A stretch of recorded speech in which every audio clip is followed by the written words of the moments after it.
আপনি শুধুমাত্র নেক আমল কিছু করণীয়কে বুঝবেন না। নেক আমল দুটি জিনিসের সমন্বয়, কিছু আছে করণীয়, কিছু আছে বর্জনীয়। দুটার সমন্বয় যখন হবে এটা নেক আমল হিসাবে সাব্যস্ত হবে। হাজার হাজার মানুষ আল্লাহর সামনে গিয়ে ধরা খাবে, তাদের আমলগুলো রাসূলের সাথে মিলত না। আমরা একটি হাদিস পড়ে রাসূলকে খুব দুরূদ পড়ি, খুব সম্মান করি। মান সাল্লা আলাইহি সালাতান সাল্লাল্লাহু আলাইহি আশরা সালাত, যে আমার উপরে একবার দুরূদ পড়ে আল্লাহ তার উপর 10টা রহমত নাজিল করে, 10টা গুনাহ মাফ করে, 10টা নেকি লিখে দেয়। আওলান নাস ইয়াউমাল কিয়ামাতি আলাইয়া, আল্লাহর হাবিব বলেন আমার কাছে সবচেয়ে বেশি প্রিয় হবে কিয়ামতের দিন আকসারুহুম আলাইয়া সালাত, যে যত বেশি দুরূদ পড়বে। আমরা দুরূদ পড়ি আলহামদুলিল্লাহ, পড়া উচিত। রাসূলের সাথে দুরূদের মাধ্যমে সম্পর্ক স্থাপন করতে হবে। যে যত বেশি দুরূদ পাঠকারী কিয়ামতের দিন সে রাসূলের তত বেশি সুপারিশ পাওয়ার উপযুক্ত হবে। কিন্তু লাখ লাখ আল্লাহর বান্দার দুরূদ রাসূল পর্যন্ত পৌঁছে না, শুধু ইবাদত না বুঝার কারণে। শুধু ইবাদত কারে কয়, নেক আমল কারে কয় না বুঝার কারণে। হাদিস হলো একটা দুরূদ পড়লে 10টা রহমত, 10টা নেক। কিন্তু আমরা বাংলাদেশে যে স্টাইলে দুরূদ পড়তেছি, আল্লাহুম্মা সাল্লি আলা সাইয়্যিদিনা মাওলানা মুহাম্মদ। আমি লেখছি কই, কাগজে লেখা হিসাব করে দেখি মোট ভুল হয় 13টা। কয়টা? আল্লাহুম্মা সাল্লি আলা সাইয়্যিদিনা মাওলানা মুহাম্মদ, এই হলো দুরূদ। সাল্লি কোনো টান নাই, আল্লাহুম্মা মাতে কোনো টান নাই। যারা ন্যূনতম কেরাত জানেন, যারা মধ্যে মুত্তাসিলটা বুঝেন, মৌলিক মত মধ্যে আসলি বুঝেন, তারাও তো জানেন জবরের পরে আলিফ হলে এক টান, জবরের পরে জেরের পরে ইয়া হইলে টান, পেশের পরে ওয়াও হইলে টান, না হয় কোনো টানাটানি নাই। কিন্তু আল্লাহুম্মা পরে আলিফ তো নাই, তো টানলেন কেরে, পাইলেন না কই? সাল্লি হলো ওয়াহিদা মুযাক্কারে হাজিরে সিগা, যদি আপনি টান দেন তাহলে হয়ে যাবে ওয়াহিদে মুআন্নাসে হাজির। আল্লাহুম্মা সাল্লি আলা মুহাম্মদ, কিন্তু টানার সময় কয় আল্লাহুম্মা সাল্লি আলাইহি। সিস্টেমের বাইরে চলে গেলেন, মোট 13টা ভুল হলো। প্রতিটা ভুলে যদি আল্লাহ তাআলা একটা কইরা সওয়াব কাইটা দেয়, রহমত কাইটা নেয়, তাহলে 10টা ভুলে 10টা কাটা যায়, আল্লাহরও 3টা পানা থাকে, সওয়াব হয় 10টা। কয়টা ভুল হয়েছে? কয়টা? তো একটা করে কাটলে আর 3টা আল্লাহকে বাকি দিয়ে দেয়। হাদিস হলো ইন্না লিল্লাহি মালাইকাতান সাইয়াহুনা ফিল আরদি ইউবাল্লিগুনি মিন উম্মতি সালাম। আল্লাহ তাআলা বলেন আল্লাহর কিছু ফেরেশতা আছে तमाम জমিনে তারা বিচরণ করে, ওদের দায়িত্ব হলো যে ব্যক্তি দুরূদ পড়বে রাসূলের কাছে দুরূদ পৌঁছায়া দেয়। সুবহানাল্লাহ। এখন আপনার দুরূদ ফেরেশতা হাতে নিয়ে দেখে এটা তো ভুলে ভরা। আমার বন্ধু গতকালকে ব্যাংকে গেছিল, এক জায়গায় কিছু টাকা পাঠাবো, আমি জমা দিলাম টাকা, ব্যাংকওয়ালা গুনতে যায় কয় হুজুর 1000 টাকার একটা নোট জাল। আমি কইলাম মিয়া জাল হইছে, আচ্ছা হইছে দেখি। আরে কো বিচারাইয়া বেড়ার হাত থেকে নিতেছে, কইটা ছিদ্র করে আপনারে দেই। আমি কই মিয়া আমার টাকা আপনি ছিদ্র করবেন, একটু দেরিতে করেন, আমি বুঝা লই। একবারে মনে হয় যেন সে ছিদ্র করার জন্য পাগল হয়ে গেছে।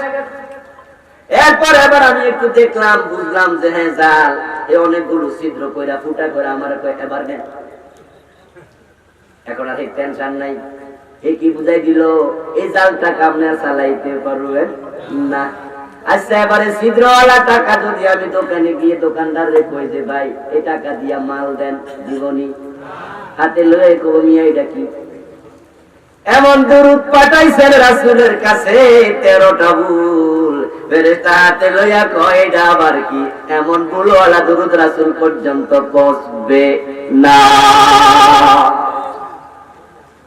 আপনি জিকির করতে গিয়ে ইবাদত বুঝেন না? কত লাখ লাখ জিকিরওয়ালা আছে, সারাটা রাত জিকির করে, একটা জিকির আল্লাহ পর্যন্ত যায় না, কারণ জিকির গুরু রাসূলের সাথে মিলে না। নেক আমল মানে রাসূলের সাথে মিলতে হবে, সেটাই হোক। আপনি ডান কাতে ঘুমাইলে এটাই নেক আমল।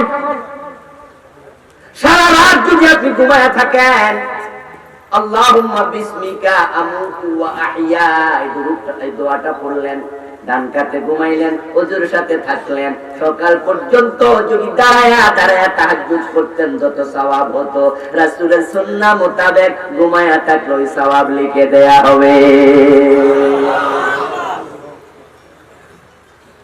রাসূলের মতো টয়লেটে যাবেন, এটা না কেমন? মিলতে হবে রাসূলের সাথে। 86টার 6টা কিতাব, তার মাঝে 6 নাম্বারটা নবী ইবনে মাজাহ। কি নাম? নাম শুনছেন? ইবনে মাজাহ একবারে 2 নাম্বার পৃষ্ঠা একটি হাদিস।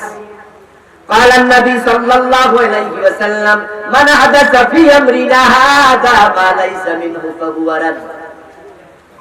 এই হাদিসের হাসিয়াতে টিকাতে মহর্ষি লিখে, যদি কোনো ব্যক্তি বাম পা দিয়া টয়লেটে ঢুকে, ডান পা দিয়া বের হয়, একটা মাদ্রাসার বিল্ডিং বানায়া দিলে যত সওয়াব হতো, আল্লাহ এর বেশি সওয়াব লিখে দেয়। এই ইবারত কইরা টিকা কইরা তো আমার মাথা ঘুরে গেছে। কয় কি রে, একটা মাদ্রাসার ঘর বানাইতে 2 লাখ, 3 লাখ, 5 লাখ, 10 লাখ, 50 লাখ, 1 কোটি টাকা, বড় হলে 1 কোটি আর 2 কোটি লাগবে। আর টয়লেটে বাম পা দিয়ে ঢুকতে কয় টাকা লাগে? কথা কয় না, খরচপাতি আছে নি? ডান পা দিয়ে বের হলে কোনো টাকা লাগে? এত সওয়াব কেন? এবার মহর্ষি লিখতেছে কারণ শুনুন।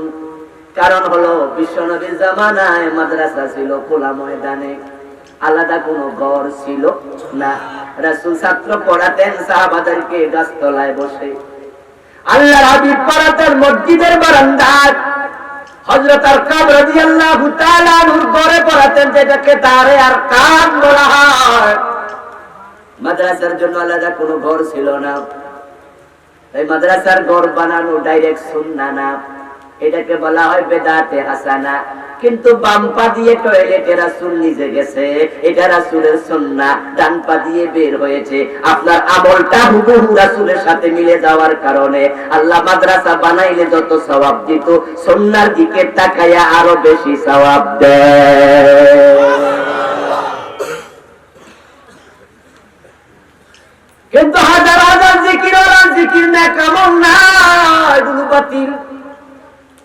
জিকির করতে যায় লা ইলাহা ইল্লাল্লাহ, লা ইলাহা ইল্লাল্লাহ, এবার কয় ইল্লাল্লাহ ইল্লাল্লাহ ইল্লাল্লাহ, এমন জিকিরওয়ালা আছে না? রাসূলের সাথে তোমার জিকির মিলে নাই। রাসূল সাল্লাল্লাহু আলাইহি ওয়াসাল্লাম জীবনে ইল্লাল্লাহ নামে শব্দ দিয়া একবারও জিকির করেন নাই। قال النبي صلى الله عليه وسلم أفضل الذكر لا إله إلا الله। শ্রেষ্ঠ জিকির হলো লা ইলাহা ইল্লাল্লাহ। এখন মাঝখান দিয়া বাঙ্গার অধিকার আপনারে দিল কে? কোন লফজে জিকির হবে? রাসূল প্রতিটা লফজ শিখাইছে। জিকির হবে সুবহানাল্লাহ, জিকির হবে আলহামদুলিল্লাহ, জিকির হবে আল্লাহু আকবার, জিকির হবে লা ইলাহা ইল্লাল্লাহ, জিকির হবে সুবহানাল্লাহি ওয়া বিহামদিহি সুবহানাল্লাহিল আযীম। কিন্তু ইল্লাল্লাহ হবে রাসূল একটা দিনও শিখান নাই। এখন আপনি যুক্তি দিয়া বলবেন হুজুর ইল্লাল ইসখির বুখারীতে পাওয়া যায়, ওই হাদিস দিয়ে আপনি ইল্লা রিজকির জায়েজ করতেছেন, ইল্লাল্লাহ জায়েজ। তো কোরআনে তো আছে ওয়ামাইয়াগফিরুদ যুনুব ইল্লাল্লাহ, এই ইল্লাল্লাহ পাইয়া গেছি। আমি বলবো দোস্ত, ইল্লাল্লাহ আপনি পাইছেন, কোরআনের মাঝে ইল্লাহু আছে না নাই? আছে নেই? আল্লাহু লা ইলাহা ইল্লাহু আল হাইয়ুল কাইয়্যুম। এখন ইল্লাহু ইল্লাহু জিকির হবে? কেন হবে না? ইল্লাহু তো কোরআনে আছে। এর কারণ বিশ্বনবী শব্দে জিকির করেন নাই। ছোটকালে ছাত্র জীবনে পীর সাহেবের দরবারে গেলাম, ওই পীর সাহেবের দরবারে লোকেরা জিকির করে লা ইলাহা ইল্লাল্লাহ, পরে করে ইল্লাল্লাহ, পরে করে আল্লাহ আল্লাহ, পরে করে হু হু হু। আমারে উস্তাদে জিজ্ঞাসা করলাম, হুজুর সবই তো বুঝলাম, শেষটা তো বুঝলাম না, হু হু কি? কই বুঝবি না, করতে থাক। এটা আছে কোরআনে। কোথায় কোরআনে আছে লা ইলাহা ইল্লাহু, হয়ে গেছে হু। ও আমার দোস্ত, আপনি নিজে নিজে দলিল দিয়া যুক্তি দিয়ে ইসলাম বানাতে পারবেন না। রাসূলের ইসলাম কমানো যাবে না, বাড়ানো যাবে না। এইভাবে জীবনে যত নেক আমল করবেন, নেক আমলটা সত্যি নেক আমল কিনা রাসূলের সাথে মিলাতে হবে। প্রতি জায়গায় কমানো যাবে না, বাড়ানো যাবে না। এখন আমরা করার ক্ষেত্রে আলহামদুলিল্লাহ মোটামুটি আগাইছি, সারার ক্ষেত্রে আগাই নাই। ও আমার প্রিয় ভাই, ঘুষ খান, সুদ খান, হারাম খান, মানুষ ঠকান, এই চরিত্র নিয়ে জান্নাত পর্যন্ত পৌঁছা যাবে না। 1 টাকা সুদ খেলে 36 বার জিনা হয়। হাদিস মান আকালা দিরহামা রিবা ওয়া হুয়া ইয়ালামু আন্নাহু আশাদ্দু মিন 36 জিনাতান। জেনে শুনে 1 টাকা সুদ খাবে, 36 বার জিনার গুনাহ হয়ে যাবে। 100 টাকা সুদ খেলে 3600 বার জিনার গুনাহ হবে। 1000 টাকা সুদ খেলে 36,000 বার জিনার গুনাহ হবে। আপনি কেমনে জান্নাত পর্যন্ত যাবেন? সাবধান। এই জন্য আমরা হারাম ছাড়তে হবে। হারাম যদি আপনি ছেড়ে দেন, তাহলে আপনার ইবাদতের মাঝে মজা তৈরি হয়ে যাবে। যারা হারাম খায় ইবাদতে মজা পায়, স্বাদ পায়।